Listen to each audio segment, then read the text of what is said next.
Bonjour à tous, c'est Charline. Je vous conseille vivement de regarder cette vidéo dans laquelle Nicolas et François vont vous proposer un nouveau système mutualiste qui pourrait vous permettre d'acheter votre matériel quasiment à prix coûtant.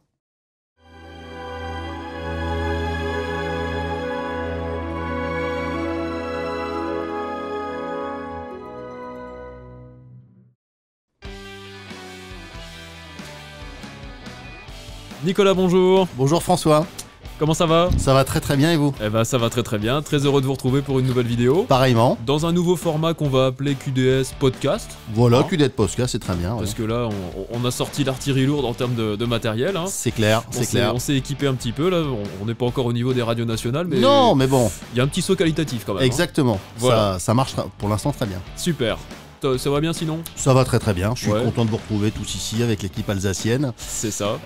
avec Charline qui est derrière aux manettes pour s'occuper donc de la vidéo, Voilà. du son et puis du montage qui va arriver sur cette séquence qui devrait durer, je pense, une demi-heure, 3 quarts d'heure environ. Ouais, ça va faire ça, hein, en Voilà. général. Comme on est des grosses pipelettes, Et on est des grosses pipelettes. ça c'est va clair. durer un petit peu. Donc effectivement, on est ici au magasin de bar, hein, Oui. en 67 en Alsace. Tout à fait. Et on va pouvoir commencer ce QDS podcast avec un sujet très intéressant, Oui, un gros concept. je pense. On va voir hein, au conditionnel, mais ça paraît très intéressant. Je pense, tout à fait. Allez, c'est parti. Allez-y, je vous écoute. Alors, vous m'en parliez un petit peu ce matin. On va parler, si j'ai bien compris, d'une espèce de club. C'est ça? Ça fait un moment que je réfléchis à un nouveau concept, à un nouveau business model pour notre profession, qui est Ouais. structuré aujourd'hui, on l'a déjà dit, d'une manière assez conventionnelle. C'est-à-dire que vous avez les fabricants, les importateurs, les revendeurs, etc. C'est ce que vous avez rappelé dans la précédente vidéo d'ailleurs. Voilà, la vidéo qui a eu pas mal de succès ces dernières semaines, c'était ouvrir une boutique IFI en 2022 où j'expliquais un petit peu C'est ça. le business de la IFI, comment ça fonctionne. Et cette idée que j'ai eue concernant le club est venue par rapport à l'apport de valeur ajoutée à la clientèle qu'on fait depuis finalement l'ouverture du magasin. On a Oui. toujours essayé d'apporter des nouveaux services. Il y a le QDS Personal Shopper, il y a eu les installations dans toute la France. Enfin, on essaie vraiment de se casser la nénette pour apporter de la valeur ajoutée aux clients. C'est ça. Mais j'ai peut-être trouvé un truc, cette fois-ci beaucoup plus violent, Ouais. mais avec un avantage pour le client qui serait assez phénoménal. D'accord. Donc l'idée, ce serait de rejoindre un club, une coalition de... L'idée, ce serait de rejoindre un club privé Ouais. qui compterait 250 places maximum D'accord. et minimum. J'aurai D'accord. l'occasion de vous détailler après pourquoi 250, pourquoi pas 1000 et pourquoi pas On va 50, creuser le sujet. qui Ouais. permettrait purement et simplement à ses clients membres de ce club d'accéder aux tarifs fabricants. D'accord. Ni Très bien. plus ni moins. Intéressant. Alors la première question, la question peut-être fondatrice de tout ça, c'est pourquoi? D'où Bah- ça vient? Pourquoi on ferait ça? J'ai réalisé un sondage auprès d'un échantillon statistique relativement important dans la clientèle pour comprendre les tenants, les aboutissants, ce qui faisait que les personnes s'équipaient, ne s'équipaient pas, etc. Ouais. Il y a une notion qui revient souvent, et ça je m'y attendais un petit peu, ça je pense que vous l'avez vu comme moi en magasin, c'est Ouais. évidemment la notion de niveau d'investissement, de budget, Le prix, ouais. qui dans la hi-fi peut effectivement rapidement monter. On a énormément d'amateurs de hi-fi, et pour autant tout le monde ne peut pas rentrer dans ce monde-là, C'est vrai. pour des raisons bassement budgétaires, ce que je peux tout à fait comprendre, surtout que le Évidemment. coût de la vie ne fait qu'augmenter. On le voit ces derniers temps, c'est d'actualité. Ça rend pas la chose simple. Voilà, il y a une inflation qui est phénoménale. Il y a eu beaucoup d'augmentation de prix sur les produits aussi. Aussi, bien sûr, successive. 15 à 20% l'année dernière sur tous les produits du catalogue, quasiment. Donc ça participe quand même pas à faciliter, on va dire, L'accession, l'accession c'est clair. aux produits IFI. Donc, dans la composition du prix d'un produit IFI, vous avez effectivement les marges intermédiaires Ouais. qui représentent une bonne partie du prix de revient. C'est vrai. Et là-dessus, dans le système actuel, on peut rien faire. Il faut bien qu'on gagne notre croûte en vendant un ampli, une enceinte. C'est la chaîne de valeur. C'est la chaîne de valeur. Il faut bien qu'on paye nos loyers, il faut qu'on paye les salaires, il faut qu'on paye les charges, il faut qu'on paye l'URSSAF, il faut qu'on paye l'électricité, le carburant, le camion. Enfin bon, on a tout un tas de charges. Donc, il faut bien qu'on gagne sa croûte. Évidemment. Mais j'ai pensé à un autre truc. J'ai pensé à un autre business model qui serait fructueux aussi bien et surtout pour les clients, Ouais. mais qui, ne nous pénaliserait pas en tant qu'entreprise. D'accord. Ok. Intéressant. Alors, comment ça se passe? Ouais. C'est extrêmement simple. J'ai fait imprimer ici 250 cartes de club. C'est pas les cartes définitives, mais c'est pour montrer aux clients D'accord, ouais, éventuellement c'est un- intéressés à titre symbolique comment ça marche. Donc, Prototype. écoutez, félicitations. Super. Je vous remets déjà votre carte. Ah bah, génial. Cette carte donne accès à un club privé qui va compter 250 personnes. Vous voyez, c'est marqué 0 à 250. Oui, absolument. Moyennant le prix d'une cotisation, qui est actuellement en réflexion, mais on aura l'occasion, je pense que vous allez me poser la question après, ça arrive. Vous donne accès à l'ensemble du catalogue du Quai du Son actuel, et peut-être d'autres marques par la suite, au prix fabricant. Carrément. Je dis bien au prix fabricant, c'est-à-dire que nous ne prenons zéro marge. Pas zéro marge, il y a juste une légère marge pour couvrir les frais de structure, etc. Ouais, mais c'est réduit à néant. C'est vraiment pas significatif. C'est exactement comme si vous achetiez votre appareil chez l'importateur ou chez le fabricant. D'accord. Donc c'est un avantage pour le client qui est absolument fracassant, qui est phénoménal. Ah oui, là... On n'a jamais vu ça dans la profession, à condition de faire partie du club. Moyennant une cotisation qui couvre largement les économies, mais ça, je pense que vous allez me poser quelques questions après. D'accord, effectivement. Ouais. Là, on redimensionne complètement l'achat de la hi-fi, en fait. Vous redimensionnez complètement l'achat de la hi-fi et on pourrait donner. Je parle de tout ça conditionnel. François, il faut savoir qu'aujourd'hui, on est le combien ? On est le 10... on est le 6 mai. On est le 6 mai 2022. À l'heure où je vous parle, absolument rien n'est fait. C'est-à-dire que c'est un projet. On est vraiment au conditionnel. C'est un concept pour l'instant, qu'on présente au public, qu'on présente au marché. J'ai déjà parlé avec pas mal de personnes qui seraient éventuellement intéressées par ça. Mais c'est un projet qui pourrait tout à fait ne pas voir le jour, puisqu'on a besoin de 250. À ce stade, on en est là. Absolument. Très bien. Alors forcément, club, donc membre, à qui ça s'adresse ? Ça s'adresse à toutes les personnes qui ont un projet, on va dire, à échéance 1 an, puisque les titulaires de la carte sont titulaires pour 1 an. D'accord, c'est un droit d'un an, un accès d'1 an, je veux dire. C'est ça. D'accord. C'est un accès d'1 an au club qui vous permet d'accéder à tous les avantages que j'ai évoqués. D'accord. Et donc ça s'adresse à toutes les personnes qui souhaitent soit entrer dans le monde de la hi-fi de qualité à des conditions tarifaires qui sont, je vais même pas dire avantageuses, puisque c'est même plus le mot. Oui, là, c'est beaucoup plus qu'avantageux. Vous achetez au prix où un magasin achète ses appareils. C'est ça, ouais. Vous chantez toutes les marges intermédiaires, donc c'est hyper intéressant. Et donc ça vous permet de faire des économies substantielles dans le monde de la hi-fi si vous êtes un primo-accédant. Ouais. Et il y a la deuxième catégorie de clients, de gens qui souhaitent éventuellement se rééquiper. Par exemple, vous avez un système à la maison, vous souhaitez vous offrir un ampli très haut de gamme, et avec cette carte, vous allez pouvoir le faire dans des conditions ultra... Ça concerne tout le monde, finalement. Ça concerne toutes les personnes qui ont un projet hi-fi. Ouais. D'accord. Tout à fait. Vous avez parlé de 250 personnes. Oui. Pourquoi 250 ? Est-ce qu'il y a une volonté de limiter à un nombre comme ça ? C'est au hasard ou... Non, c'est pas du tout au hasard. C'est un chiffre qui a été calculé de façon tout à fait raisonnable, dans la mesure où on a, admettons, le projet prend corps. On a demain des personnes qui sont intéressées, 250 personnes qui sont intéressées pour adhérer au club. Demain matin, on a 250 personnes dans le club. D'accord. Ok, tout le monde est... voilà. Ça veut dire qu'il va y avoir 250 installations probablement à faire, ou peut-être 200. Totalement. Donc ça nécessite une logistique au niveau de la facturation, au niveau des commandes, au niveau de la réception des colis. On pourrait peut-être être amené à embaucher, on pourrait peut-être amener à déménager, à prendre des entrepôts pour stocker davantage, etc. Parce qu'on a déjà énormément de stock. Ouais. Donc, vous voyez, c'est toute la logistique qui fait qu'on ne peut pas prendre non plus. Alors, ça pourrait peut-être être 300, ça pourrait peut-être être 225, on ne sait pas. Oui. Mais 205. Alors ça, c'est la première raison, c'est la raison purement humaine. On ne peut pas se dupliquer, on ne peut pas faire plus que ça. Puis on a tous les clients du magasin également, puisqu'on a plus de 3000 personnes dans le fichier actuellement. Ouais. Et la deuxième raison, c'est la raison financière. Oui. C'est un business model qui n'est valable, applicable et pérenne pour nous en tant qu'entreprise, puisque si vous comprenez bien que si je sacrifie la marge des appareils, ou la quasi-majorité de la marge des appareils qu'on va vendre quasiment à prix coûtant, il faut bien qu'on puisse gagner notre vie sur les adhésions au club. C'est ça. Donc on va dire que c'est un savant calcul entre l'équilibre financier du système pour couvrir nos frais généraux et la volonté de ne pas rentrer non plus dans quelque chose qui deviendra par rapport à notre taille de structure actuelle, complètement ingérable. C'est ça, ça pourrait devenir ingérable si c'était trop puissant et en termes de nombre, et c'est pas souhaitable, puisqu'après on perd en qualité, en conseil, en service, etc. Oui, parce que le but, évidemment, c'est pas de sacrifier la qualité de service, de conseil, etc., qui sont les fonds baptismaux du magasin. Oui, tout à fait, ça c'est clair et net. On revient pas là-dessus, évidemment. On revient pas là-dessus, c'est vraiment le principe, la philosophie du magasin reste rigoureusement la même, mais il nous faut un nombre minimum pour que ce soit valable, nous, en tant qu'entreprise, pour pouvoir gérer nos frais de fonctionnement, etc. D'accord. Parce que si on prend trop, si on n'arrive plus à financer, je dirais, la croissance, c'est plus possible. Non, ça n'a plus d'intérêt. Ça n'a plus d'intérêt. Alors, ce précieux sésame, là, que je tiens, combien ça va coûter? On va fixer un prix qui sera vraisemblablement sous la barre des 1 000 €.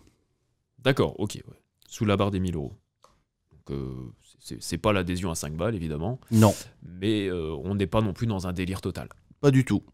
Pas du tout. C'est un prix, encore une fois, qui est fixé. Il y a le nombre d'adhérents multiplié par évidemment le nombre le montant de l'adhésion qui est multiplié par le nombre d'adhérents au club premium, qui nous permet de réaliser une marge qui va globalement être une marge identique à celle qu'on fait en vendant du matériel. Ouais, c'est ça. C'est-à-dire qu'on passe d'un modèle, je suis négociant, j'achète du matériel, je revends du matériel avec une marge, à un modèle plutôt, on pourrait passer, je parle bien en conditionnel, à un modèle plutôt prestataire de service, où on gagne de l'argent sur de la prestation de service, de la logistique, on devient un intermédiaire, mais pour ça, il faut faire effectivement partie du club.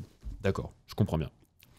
Et justement, bon, vous y avez un peu répondu finalement, mais pourquoi ce prix-là? Je veux dire, pourquoi pas 500 €, pourquoi pas 1500? J'imagine, donc c'est le fameux calcul. C'est exactement ça, c'est un calcul de rentabilité qui a été fait par rapport aux chiffres de l'entreprise depuis l'origine. C'est un tarif qui est correct puisqu'il est à mettre en relief avec les économies qu'on va faire réaliser aux clients. Je ne sais pas si vous avez l'intention dans l'interview de me poser la question d'un exemple concret de système, mais si, justement, ça va arriver. Ça peut être assez violent, l'économie réalisée. Donc il faut que nous, on puisse s'y retrouver de cette façon-là. J'allais justement vous poser la question pour avoir quelque chose d'assez concret pour les gens qui nous écoutent et qui nous regardent. À quel moment, on va dire, ça devient intéressant financièrement de prendre la carte? Et concrètement, qu'est-ce que ça représente pour... on va dire la personne qui veut se faire un système, aller entre, nous ce qu'on voit beaucoup au magasin, c'est des systèmes, on va dire globalement entre 4 et 6 000. C'est ça. Source ampli enceinte. Oui. Concrètement dans les faits, ça donne quoi? On va prendre un exemple. Monsieur Dupont vient au magasin et il voit un système où il va par exemple prendre une paire d'enceintes. On va pas donner de référence de marque, tout ça c'est pas le sujet aujourd'hui. Non, mais on va dire qu'il sera intéressé par un ampli, une source et une paire d'enceintes, on va dire à 7 000 € ou 6 000 €. Ouais. Cette personne pourrait, en fonction des marques et en fonction des marges qui sont distribuées par les marques en question, repartir avec des produits quasiment à moitié prix. Ouais, donc c'est énorme. C'est énorme. C'est absolument énorme. C'est énorme. D'accord. Très beau projet. Voilà. Effectivement. Alors, au niveau justement de l'adhésion, j'imagine qu'il y a une durée. Une durée limitée pour pouvoir tirer bénéfice de cette carte. Admettons, aujourd'hui, on est le 6 mai, je m'abonne. La durée de validité, c'est 1 an. 1 an, donc voilà. À compter de mon adhésion, donc par exemple, moi je la déclenche aujourd'hui, le 6 mai. Voilà. J'ai 1 an. Vous avez 1 an pour faire mes achats. Vous avez 1 an pour faire vos achats. D'accord. Ok. Ce qui laisse quand même le temps, 1 an, c'est une certaine... On peut mûrir un projet, on peut déjà avoir un projet qu'on affine. Admettons que vous n'ayez pas de projet tout de suite maintenant, vous pouvez quand même avoir la carte. Bien sûr. Et vous dire, ça me laisse le temps de voir venir. 1 an, vous avez quand même le temps de... On a quand même un petit peu le temps de voir. Exactement. 2 questions qui me viennent de ce fait-là. Admettons qu'au bout d'1 an, finalement, j'ai pas concrétisé de projet, j'ai pas souhaité me lancer ou j'ai pas trouvé ce que je voulais, pour tout un tas de raisons. Qu'est-ce qui se passe pour mon abonnement? Vous avez payé donc votre abonnement et vous allez pouvoir effectivement revendre dans l'optique unique où vous n'avez pas profité de la carte, puisque sinon ça ferait un double avantage et ça, ce serait pas juste vis-à-vis de l'entreprise, puisqu'on peut pas gagner à tous les niveaux. Bien sûr. Vous aurez la possibilité de céder votre carte à quelqu'un qui serait intéressé pour en avoir une et qui ne ferait pas partie du club, puisque le club serait fermé de fait. Bien sûr. Donc il y aurait une liste d'attente, par exemple 250, on ferme le club, tout est clos. Ouais. Et vous, au bout d'1 an, vous n'avez pas fait d'achat, vous dites ok, je remets ma carte en circulation, donc je récupère ma cotisation. D'accord. Oui, donc finalement, c'est presque sans risque en fait. C'est presque sans risque dans la mesure où vous avez un... Si j'achète rien, je vais retrouver ma mise à la fin de l'année. Vous allez retrouver votre mise à la fin, puisque mécaniquement, vous allez tout le temps avoir quelqu'un qui aura besoin d'une carte. Bah oui, fatalement. Puisque la personne qui devra acheter devra de toute façon avoir une carte pour profiter des avantages du club. Ouais. Donc c'est quasiment sans risque. C'est hyper mesuré, quoi. Donc ça veut dire que ça s'adresse aux gens qui ont un projet à court terme, ça s'adresse aux gens qui ont des projets à moyen terme, et ça s'adresse même à des gens qui n'ont pas de projet du tout pour l'instant. Et si jamais, dans le pire des cas, ils devaient céder leur titre, ils peuvent. Voilà. Oui, c'est ça. C'est un. Comme vous dites, c'est un peu un titre, c'est un droit d'accès à un club privé, tout simplement. Et donc, par contre, si j'ai acheté, je me suis fait plaisir. Voilà. À la fin de l'année. Oui. Qu'est-ce qui se passe concrètement ? Bah, vous avez deux possibilités. Vous êtes recontacté par le service commercial, on va dire, je sais pas moi, un mois avant la date d'expiration. Et je vous dis, bah, écoutez, monsieur Chocard, est-ce que vous souhaitez repartir sur une année parce que vous avez peut-être d'autres projets et on repart sur le même schéma l'année d'après ? Ouais, parce que ça va peut-être donner envie aux gens aussi de faire évoluer les systèmes plus facilement, plus rapidement, etc. Par exemple, cette année, vous vous êtes acheté une très belle paire d'enceintes, un bel ampli. L'année prochaine, vous voulez acheter une platine vinyle avec un streamer. Vous renouvelez votre adhésion, vous repartez dans ce système-là. Deuxième cas de figure, vous dites, écoutez Nicolas, c'est bon, je n'ai pas de projet, je lâche ma carte. D'accord. Voilà, et votre carte, vous sortez donc du club et vous laissez la place à quelqu'un d'autre. D'accord. Et donc nous, on la reproposera à la liste d'attente. Exactement. En fonction de l'ordre d'arrivée dans les priorités. Donc la 251e personne est contactée pour intégrer le club. Donc c'est un fonctionnement qui est assez simple. C'est une petite société en fait. Ouais, finalement. C'est une petite société, c'est un petit groupement d'acheteurs privés qui vont être suffisamment nombreux pour être puissants. C'est la force du nombre. Voilà, suffisamment nombreux pour être puissants, mais suffisamment petits pour pas que ça foute le bordel au niveau de l'organisation de l'entreprise. C'est ça. Parce que nous, derrière, c'est une logistique phénoménale. Ah oui, ça va être infernal. Hein. Donc, mais bon, on aura les moyens d'assurer derrière le service, tout ça. D'accord. Bon, bah écoutez, ça c'est assez clair. Quelles sont, on va dire, les conditions pour que tout ça, alors vous y avez plus ou moins répondu, mais pour que tout ça fonctionne bien, vous avez évoqué 250 personnes. Oui. J'imagine qu'il faut effectivement atteindre ces 250. Il faut atteindre ces 250. Puisque sinon, c'est pas pérenne. C'est pas pérenne. Le business model, cette façon de procéder, ces avantages clients possibles, ne sont faisables qu'à partir d'un certain seuil. Ouais. Ce seuil a été fixé à 250 personnes. D'accord. Pour des raisons, encore une fois, des raisons financières, logistiques, c'est pas...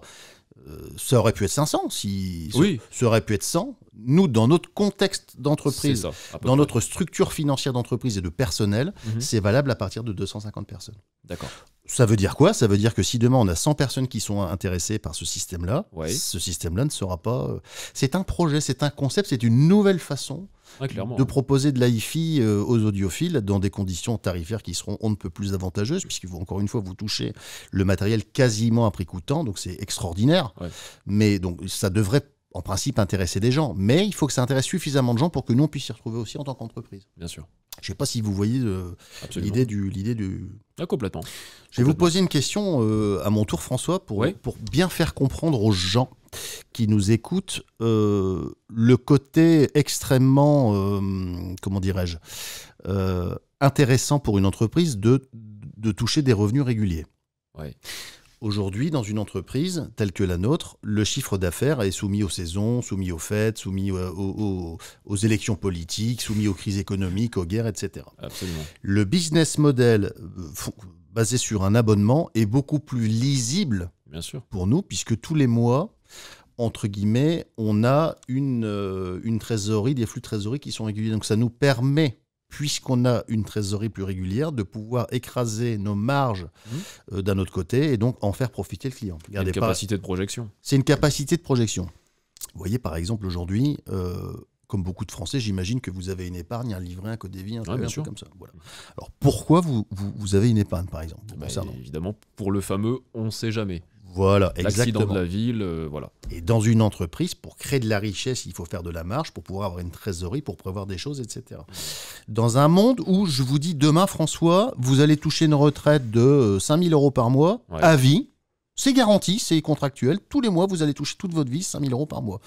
Vous comprenez bien que tout de suite, si vous aviez envie de vous faire plaisir sur un truc où vous auriez été peut-être un peu regardant sur une très grosse dépense, machin, là, ça devient, vous pouvez y aller.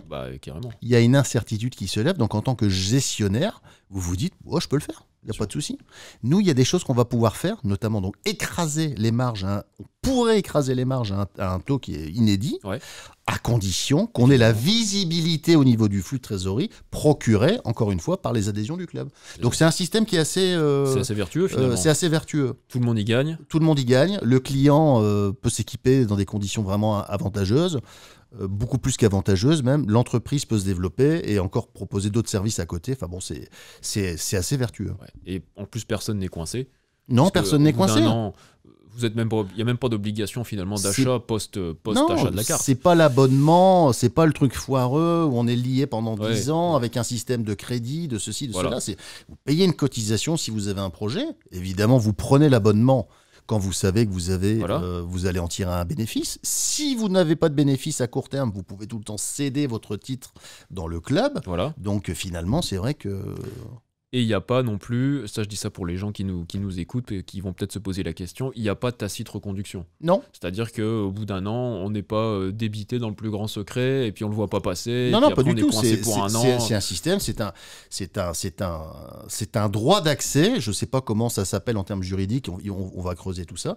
C'est un droit d'accès à une espèce de club collectif, un club privé qui vous permet d'accéder au prix, à ces prix-là. D'accord, très bien. Donc il n'y a pas de tacite reconduction. Au bout d'un an, vous voulez même vous oubliez que vous êtes adhérent du club. Ça ne va pas se renouveler, il n'y a pas de piège. Vous sortez naturellement du club. Et puis voilà. Voilà, votre place est libérée. Ouais, de toute façon, évidemment, il y aura un système informatique, des lignes, etc. Enfin, les gens seront au courant que leur truc va s'arrêter, etc. Là, on va mettre en place un système informatique en interne où vous aurez donc un fichier avec les 250 personnes, nom, prénom, adresse, mail, numéro de téléphone, date d'expiration. Voilà. Et ensuite, les personnes seront recontactées un petit peu avant pour savoir ce qu'ils souhaitent faire. Et en ce moment-là, si demain, vous ne souhaitez plus faire partie du club dans 11 mois, on signifie et on peut déjà prévenir les personnes qui sont sur la liste d'attente de rentrer dans le club. Ok. C'est comme ça que ça devrait fonctionner. Alors on a parlé, on va dire, du fonctionnement de base. On a évoqué très rapidement, mais vraiment rapidement les produits. À quoi ça va donner accès en termes par rapport au magasin, à l'offre du magasin. Qu'est-ce que je peux acheter? Est-ce qu'il y a des choses que je peux pas acheter? Tout est ouvert? Vous avez accès à l'ensemble du catalogue du Quai du Son. D'accord. Sans aucune restriction. D'accord. Et si, je pense à ça pour les gens qui nous suivent, qui ne sont pas forcément clients, ils regardent le site, ils ont très envie d'un matériel, mais qu'on ne fait pas, qu'on n'a pas. Je comprends. Est-ce qu'ils peuvent l'avoir quand même? Il y a des marques qui ne seront pas forcément accessibles toutes les marques ne seront pas forcément accessibles, mais je suis en train de prendre contact avec différents fabricants, différents importateurs. D'accord. Je parle en France. Ouais. Ça, je vous le dis, c'est un peu un scoop, et qui sont d'accord pour adhérer à ce système. D'accord, vous avez déjà des retours de la profession. Absolument, parce que c'est très vertueux, ça va fluidifier. Vous savez, un fabricant, qu'est-ce qu'il veut faire? Il veut vendre son matériel. Il y a une usine à faire tourner, il y a des gars à alimenter en boulot, lui ce qu'il veut c'est vendre des produits.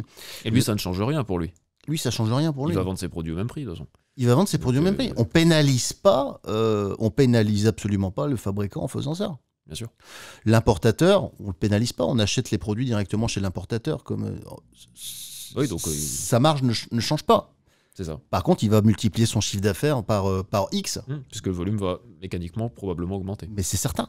Ça, j'en suis persuadé. Forcément. On le sait, on a déjà surtout sur des pièces un peu onéreuses. Et vous prenez par exemple une pièce un amplificateur à 20 000 qui est vendu au client, admettons, à 10 000 euros. Ouais. Vous imaginez qu'on va... le levier, il est énorme. Bon, donc ça c'est clair et net que il n'y a pas de dommages, collatéraux chez les fabricants, chez les importateurs. En revanche, chez les revendeurs, ça c'est une autre histoire évidemment. Oui, là effectivement, comme dans tous les modèles un petit peu disruptifs, on déstabilise quelque chose qui était très ancré. Le marché de détail, le marché de l'occasion également. J'allais dire de l'occasion. Oui, de l'occasion, ça devient complètement acheter de l'occasion alors qu'on a du neuf à ce prix-là, ça devient plus tellement intéressant. Il n'y a plus de garantie, c'est pas neuf, on ne sait pas comment ça a été traité. Alors justement, la garantie, ça change rien pour les produits. Non. C'est du rigoureusement neuf, non déballé, c'est pas de l'expo, c'est pas du stock B. Non, pas du garantie selon la garantie du constructeur, 2 ans, 3 ans, 4 ans, en fonction de ce qu'il lui assure comme garantie. C'est exactement comme si vous achetiez au magasin normalement. Ça ne change rien. Ça change absolument rien du tout. Ça c'est super. Ouais. Il n'y a pas de contrepartie en fait. Sur le matériel, je veux dire. Il n'y a pas de contrepartie sur le matériel, c'est comme si vous achetiez du matériel tout à fait normalement, il n'y a aucune différence. D'accord, très bien.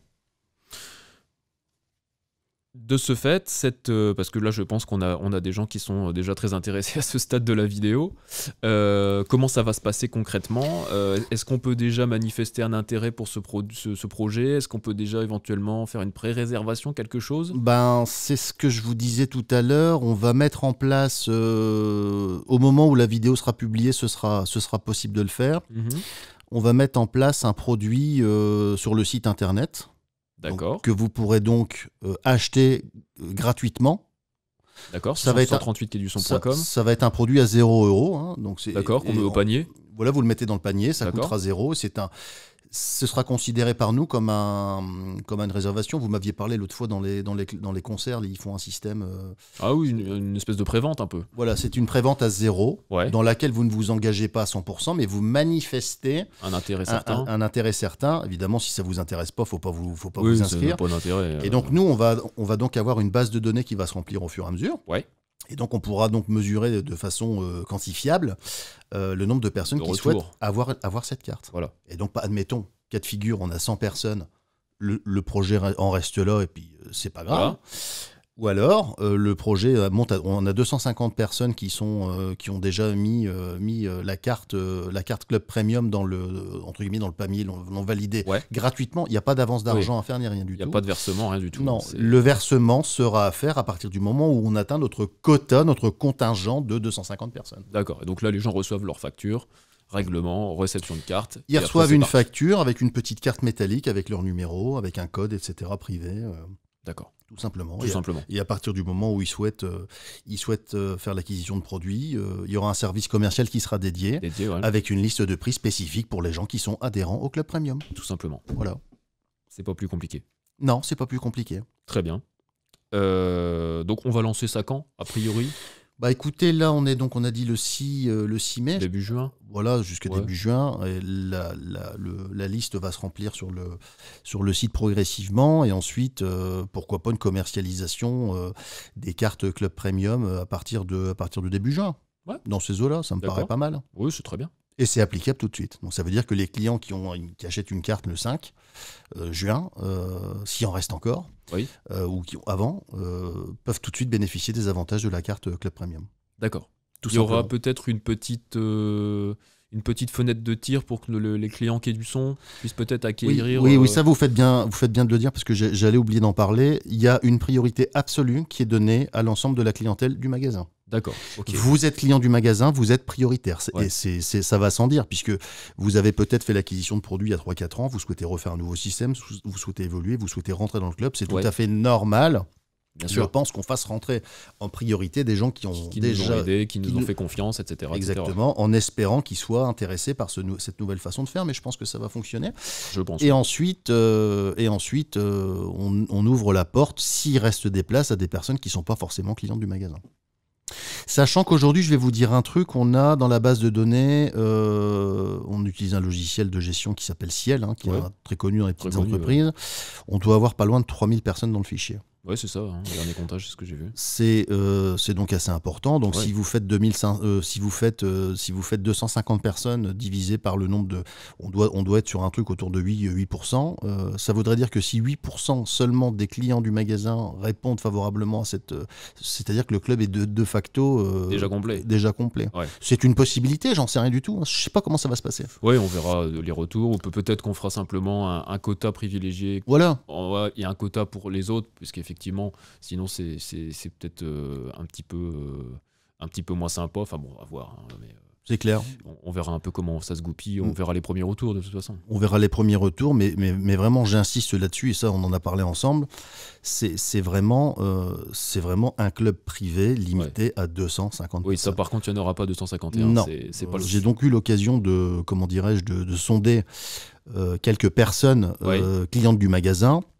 vous pouvez considérer déjà qu'on n'est plus tout à fait à 250 cartes, si vous voyez ce que je veux dire. Ah oui, d'accord. Oui, non, mais il y a déjà des manifestations. Oui, parce que des gens attendaient éventuellement un produit de démonstration, un produit d'occasion. Il y avait déjà des velléités de. Et là, c'est neuf, donc et c'est tout de suite, et c'est pas attendre une opportunité. Ouais. C'est pas de discussion possible. Voilà, c'est vraiment violent comme avantage client.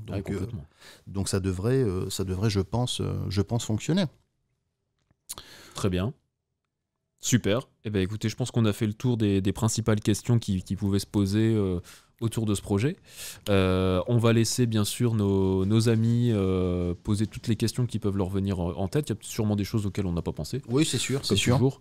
Non, si vous qui nous écoutez avez des questions, des suggestions à faire sur le fonctionnement du système, n'hésitez pas à poser vos questions en commentaire. On va y répondre. Je pense qu'on se reverra rapidement pour faire une vidéo questions-réponses, un peu comme on avait fait au lancement des Pareto. Il y aura une petite fac, Voilà, une foire aux questions, et ensuite, après ça va être un fonctionnement assez simple. C'est pas un système qui est très compliqué dans l'idée. Non, dans l'absolu, c'est pas mais qui a un effet très vertueux pour les clients avant toute chose, et puis aussi pour nous le développement d'entreprise. Parce que je crois aussi beaucoup. Bon, c'est devenu un petit peu, comment dirais-je, quelque chose qu'on entend tout le temps, la méthode gagnant-gagnant. Bon, c'est un peu galvaudé tout ça. Le win-win. Mais là, c'est vraiment du win-win. Pour le coup, oui. C'est vraiment un avantage qui est considérable. Complètement. Sachant qu'on va continuer à assurer le conseil, on va continuer à assurer la livraison, les magasins continuent. Tout le reste continue à fonctionner comme ça. C'est ça. C'est la manière dont ce sera